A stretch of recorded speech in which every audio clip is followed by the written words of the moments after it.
What's up, everybody? I'm Jonathan Sewell at Mitchell Mazda on the Boulevard in Enterprise, and today is the day for episode number 3 of our Mazda Passion series, and this is an opportunity for us to connect and get together and talk about your Mazda vehicle and how you are passionate about your vehicle and the Mazda brand. So today on episode 3, we've got David Holz from just outside of Cleveland, Ohio, and he has a 2009 Mazda 6, and you'll find out some details on that with well over 100,000 miles. So and we'll have a few pictures of that here later as well. So it was a great conversation with David. We have a lot of shared interests with music. And of course, my oldest son is in the band, and he was a band director. So a lot of things we cover and talk about, and it's really enjoyable. And if you would like to share your Mazda passion with the channel, please email me at jsstube9, jsstube9 @gmail.com. And we'll get together and have our own conversation so that everybody can see the joy you have for Mazda and the passion that you feel for the brand. So without further ado, let's take it over to our conversation with David and his Mazda 6, talking about his Mazda Passion. David, why don't you tell me a little bit about yourself? Well, I'm former teacher. I taught 34 years. 21 years I was a music teacher, primarily a band director, and the last 13 years I was a middle school guidance counselor. And I've been retired since 2011.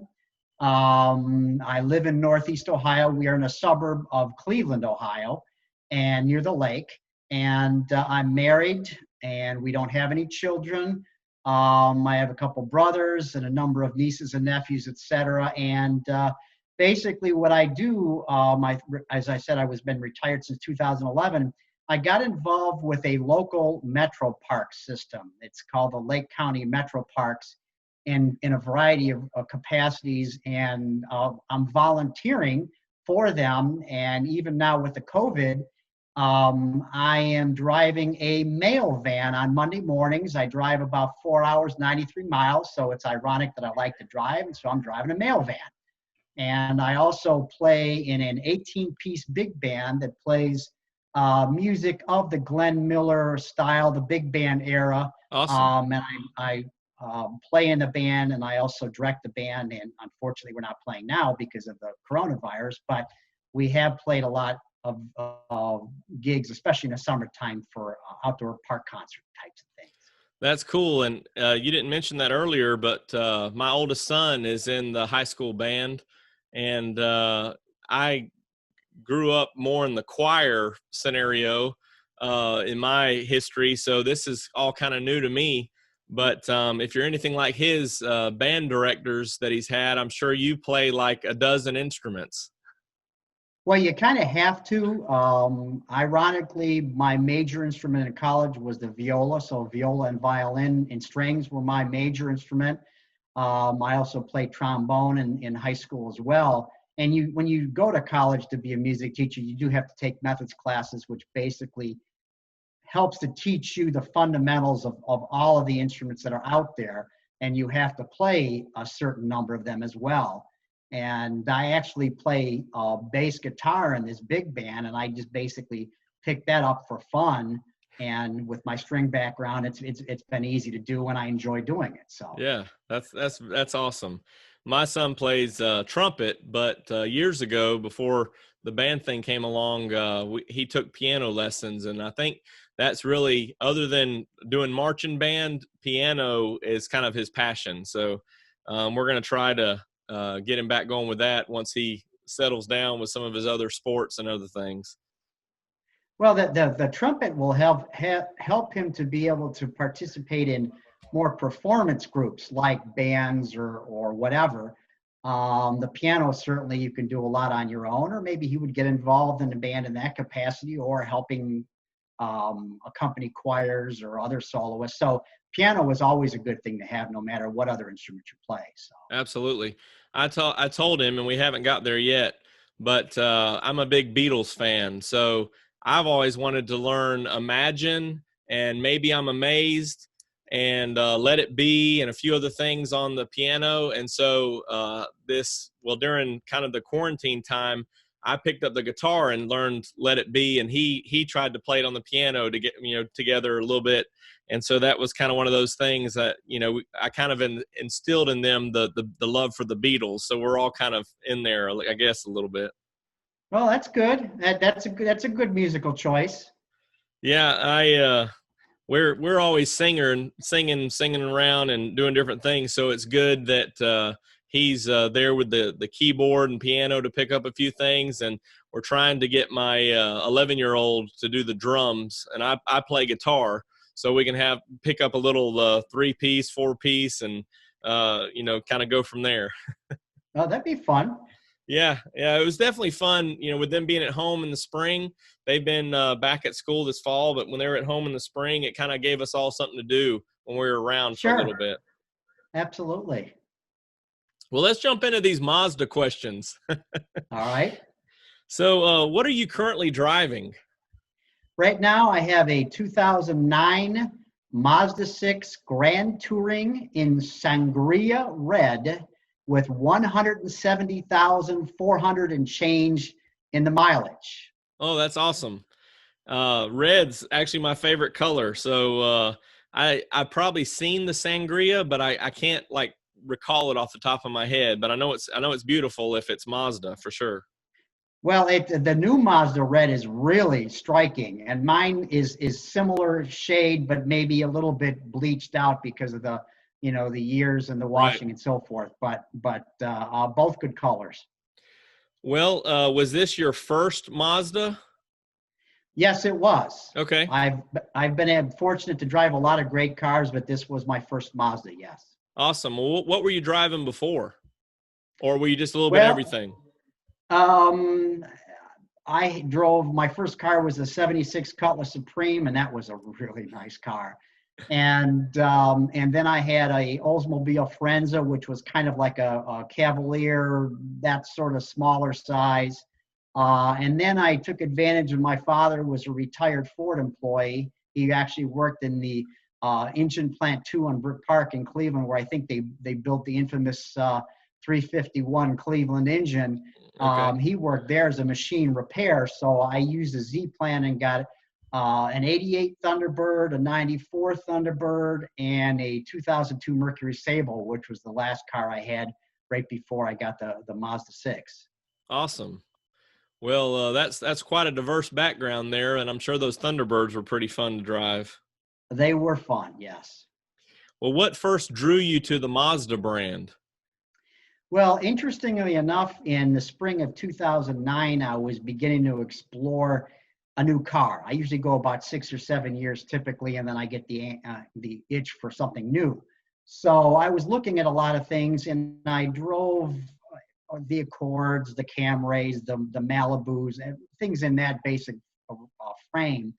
And I had a friend of mine who had I think it was a CX-7 at the time, one of the guys in the band. He played drums in the band.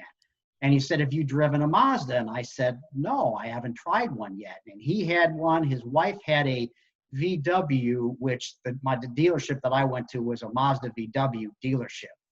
And they gave me their salesperson's name, and I went there to look at the car. And kind of a cute story, I was telling my wife about driving the Mazda. And in the course of the conversation, she says, you need to buy that car. And I said, well, why? She says, well, all the other cars you've talked about and you've driven, you said, well, that one's okay. I think that one worked. That'll meet my needs. But this is the first car that you truly sounded excited about. You should buy it. Oh, that's so awesome. I did. Oh, that's and awesome. It's 171,000 miles ago, and I still enjoy driving that car. That's awesome. That's awesome. So this one is the 4-cylinder? Yes. Okay. Yes. Okay. I know that they had some other transitioning engines there, so I wasn't sure. So getting that out on the road for the first time, if you can remember that back then, what was it that made it different? I I just think the styling was great, number one. I love the color, right? And when I bought it, they only had two colors on the lot. They had a white one and a red one. And the red one I just really liked. It just had all of the features that once you have, you can't live without. Like, I would never buy a car without blind spot monitoring. I would never buy a car without heated seats, because in Northeast Ohio winters, a lot of times my trip to work was six and a half miles approximately. So my car might not warm up, but the seats would be warm like almost instantly. So it just felt comfortable. It had the Bose stereo system. It had a sunroof. I mean, it had all the things at the time that you could have back in 2009. It just was a fun car to drive. That's all, I guess. Okay. Well, you've listed a few features there, but what's your favorite feature of the car, or part feature, you know? Well, I think that my two favorite features are the blind spot monitoring and the heated front seats. Other things are nice, the climate control and the dual air condition, climate control and the sunroof, etc. But those two are definitely my favorites. One from a safety factor, the blind spot monitoring, and one from a comfort factor, the heated seats. I'm curious to know, you said that roughly every 6 years you change vehicles. I'm doing the math here, and it's been, about 11 years, if I'm correct there. So is it just because of the retirement and slowdown in driving, or is it just something special about this car? Well, it's kind of a combination of things. I think the COVID situation kind of slowed things down a little bit. I didn't want to be investing in a brand new car when things in the health situation in the world was a little bit, uneasy, I guess. And that's the primary thing. Originally, I had thought about looking at buying a new car in maybe this past summer and the fall. My salesperson, the same one who sold me my car in 2009, also sold my wife a Mazda 3 hatchback, a 2018.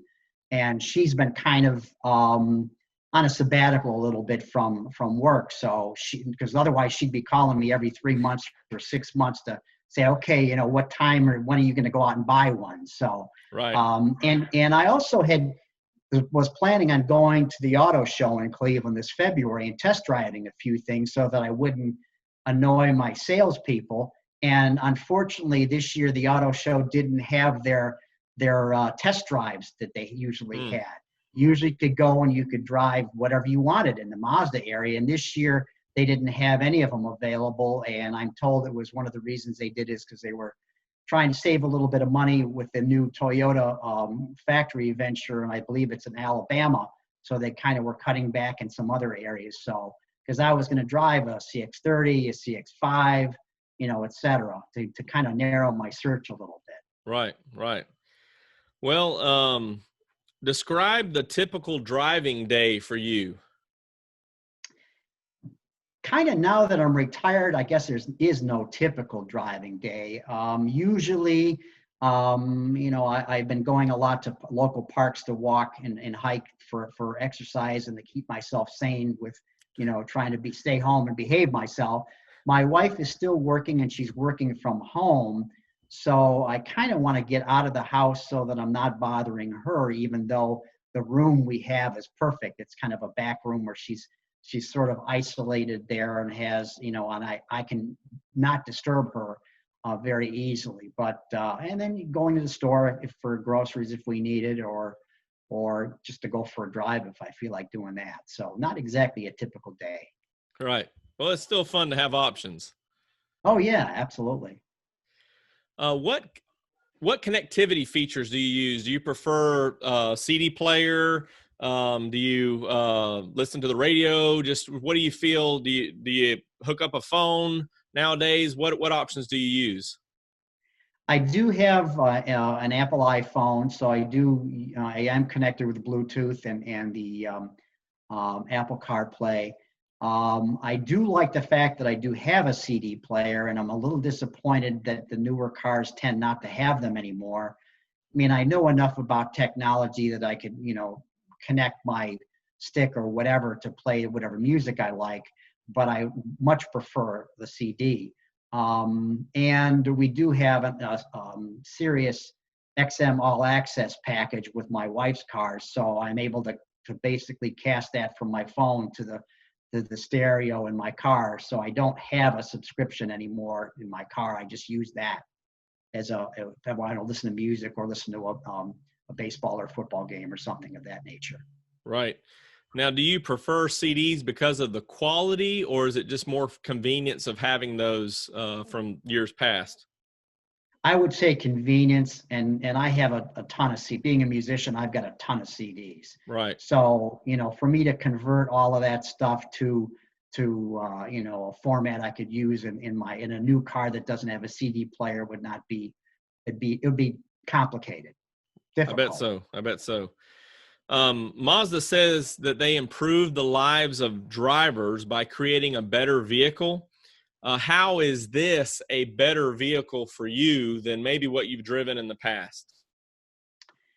Well, I think my current car, and I'm pretty confident that my next Mazda as well, basically meets all of my needs. The car is extremely comfortable for me. It's extremely reliable.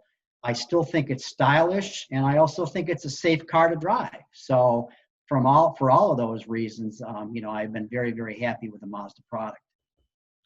That's good. That's great. Mazda wants to stir emotion and make cars that make driving matter. And I think this goes back to what you talked about with your conversation when you first purchased the vehicle. But what's the one thing about driving your Mazda 6 that makes you like driving it more? Like really just, you said you just get out sometimes and do different things. What really calls you to get behind the wheel? It's just fun. It just genuinely is a fun car to drive. And I can't give you any other answer because I thought about it, but it's just a fun car to drive. Oh, and that's I great. got the feeling that there's a lot of other cars out there that maybe would meet some of my needs, but just wouldn't be as much fun. That's great. That's great. I agree with you. It's it seems like every time I kind of hit a winding road a little bit, if I'm not in a Mazda for whatever reason, I think, hey, I need to come back and remember this place, come back here and get on this road. It's just something fun about it. There's a great road near me that's a very winding road, but it's also a very scenic road, especially in the fall when the leaves are out here in Northeast Ohio. And I really love driving that road. I don't exceed the speed limit, but it's winding enough and up and down enough that it is a fun drive. So Awesome. Awesome. Well, are you ready for the lightning round? sure, All go right. for it. What's your most favorite vehicle of all time? I think my most favorite vehicle of all time was the first new car I had, and that was my 1976 Cutlass Supreme. It was silver. It had a maroon vinyl top. It had a maroon cloth bench seat, so my girlfriend at the time could snuggle nice and close. And that car was probably just barely nudged up my current car, I'd say. With you describing that car with the light paint and the maroon top kind of reminds me of the 100th anniversary that Mazda just had, with the white and the maroon. I bet it was a beautiful car. Oh, it was sweet. It was definitely a pickup wagon. Your wife's not still listening to you, is she? We weren't married at the time, so that was okay. We didn't even know each other at that point. Okay, so. That's great. What's your most favorite Mazda?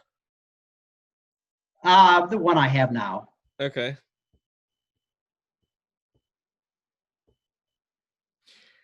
If you could change one thing today on your car or future Mazda vehicles, what would it be? My wife's got a 2018 Mazda 3 hatch Grand Touring with everything that it could possibly have been put on it. And of the various safety features it has that I wish I had in my car, I wish I had a backup camera and a rear cross path in my car, because that feature is something that I really would like to have Everything else, I'm lukewarm on the lane departure, but the backup camera and the cross path would be the big thing I wish I had. Okay. All right. What vehicle model or style do you wish Mazda would make? I think they have a good lineup right now. They've got several SUV options. They still have the Mazda 6 as a passenger car. They've got the Miata, which is a fun car to drive. I'm more concerned about not what I wish they had, what I'm concerned that they may be moving into. I've heard rumors about a rear-wheel drive Mazda 6 version, or changing the CX-5 to be something different than what it is. I think their current lineup is good, but I understand they're trying new things. I've heard things about rotary engines and all this other stuff, but I like their current lineup right now. Okay. I'm kind of on that same fence. I mean, I'm always excited about new products and new equipment, but going to a rear-wheel drive platform is kind of one of those things that I've heard on both sides from different viewers and things, that some of them like the idea, some of them don't like the idea. So it's kind of just questionable for me right now. I do think that, offering some other powertrain options, new engines and things like that would be good. But just, that's a big shift unless they still kind of offer, the CX-30 might evolve to their front wheel drive, and the CX-5 be a rear wheel drive, or CX-50, whatever they're going to call it at the time. But it'll be interesting to see. And I've actually, they released some information last week that I've got a video coming out in the next day or two from when we're recording this, that's talking more about those powertrain options and some of that stuff. So we'll see it within the next 2 or 3 years, I guess. Well, living in Northeast Ohio, we have enough snow and enough ice on the roads that it's important that you have a car that's safe. And I've had rear-wheel drive cars. My two T-Birds were rear-wheel drive. And the 94, if I wouldn't have had Bridgestone Blizzak snow tires on all four wheels, I couldn't have driven that in the winter. And I didn't have the option to garage a car in the winter and have something else to drive. So for me, my comfort zone is either front wheel drive or all wheel drive. Well, I don't have much experience driving in the snow, but I have a lot of experience driving in Alabama red clay. And a lot of times, if you're not in a truck, driving in a front wheel drive vehicle seems to be a little bit easier to do than a rear wheel drive SUV even. So I don't know if the snow is exactly like that, but I kind of picture there's some similarities. So the last question here is, how do you describe your passion for Mazda? Well, that was a difficult question. And I said that number one, it's my confidence in the quality of the vehicle, the safety of the vehicle. And I also think it's fun to drive even after all these years. And I also have had an extremely positive experience with the dealership in which I bought the car. I mean, I can tell you that since July of 2009, my car has never gone anywhere else for service except for my dealership. The only exception was when I bought tires, because I was able to get tires at a local tire mart for, sorry to say, significantly less than, and I had more choices to make. But that has been a wonderful experience, and that's why we ended up buying my wife's car from the same exact place. And there's other dealerships that are closer to us, but I keep going back there. And I feel very confident in what they do. And I think sometimes not all car dealerships are as concerned about their service department as mine is, I think. And so that's part of my Mazda experience as well. So kudos and hats off to them as well. Oh, that's awesome. What is the name of the dealership that you use? East Side Mazda Volkswagen in Willoughby Hills, Ohio. Okay. I want to look them up, but I'm sure they don't mind the plug. Well, and they're not a really big dealership, but at least I don't think they are. Considered there's other ones that are closer to my house that are larger, but they've just have more of a family, I think, atmosphere to their approach to their sales and their service departments. So, like I said, I've been very happy with them. That's great. And being at a dealership, that's definitely very important because a lot of times, like you were saying, and it's something I try to train with my employees. It's not just about the sale. It's not just about the vehicles out front. It's a lot about those long-term relationships of the service department. So I appreciate you mentioning that.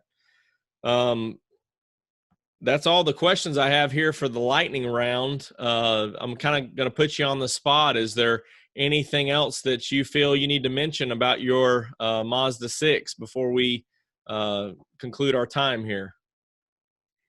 I can't think of anything at this point. I mean, I obviously love my car. I'm not sure when I'm going to get a new one.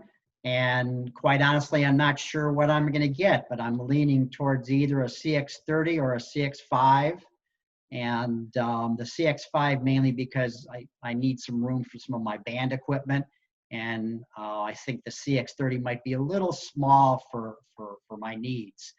But that's not a bad thing because everything I've seen online and your YouTube videos and other people's YouTube videos and what I've read, that the CX-5 would definitely be a good choice.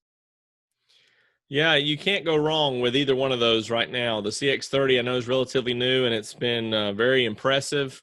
And I love driving a CX-5. Anytime I have a chance to demo one, that's kind of my go-to. So it's definitely fun and convenient for those other needs that you mentioned. Right. Well, David, I definitely appreciate your time. I know we had to be a little flexible and you had to be a little patient on us getting together tonight. So I appreciate that greatly. Thank you this is invaluable information. 170,000 miles on a Mazda 6. That's just great. I know it's getting about time for you to trade, but hitting that 200,000 milestone would be awesome in my opinion. But I don't want to keep you from enjoying your new SUV and making it more convenient for your band. So, well, believe it or not, and this is another thing about my Mazda 6 that most people don't realize. I was going to make a promo video for Mazda. I was going to pile up in my garage all of the stuff that I put in my car. And I have my equipment, my bass, my amplifier, my stool, my stand. And then I have the entire big band sound system, speaker stand, soundboard, microphone stands, mic cord box, etc. When I pull up to a gig, people laugh at me because they can't understand how I could possibly fit all of that stuff in my car. And I was going to take that picture and send it to Mazda, and I was going to subtitle it, "I don't need no stinking SUV." So I'm hoping to get more miles out of my Mazda 6, and I look forward to whatever Mazda I buy next. That's great. David, I would appreciate that picture. If next time you have a gig and get all that stuff set up, I'd love to see it and I'd share it out there for you. Well, my car's got a lot of room and I use every single inch of space. That's great. That's great. Well, David, I appreciate your time again. And if you're watching and would like to share your Mazda passion, reach out with me. And again, David, I appreciate your time. And I know that everybody watching is going to enjoy this. And so I really thank you. Thank you very much. Well, thank you for doing it. And thank you for all your wonderful, informative videos. All right. Yes, sir. Absolutely.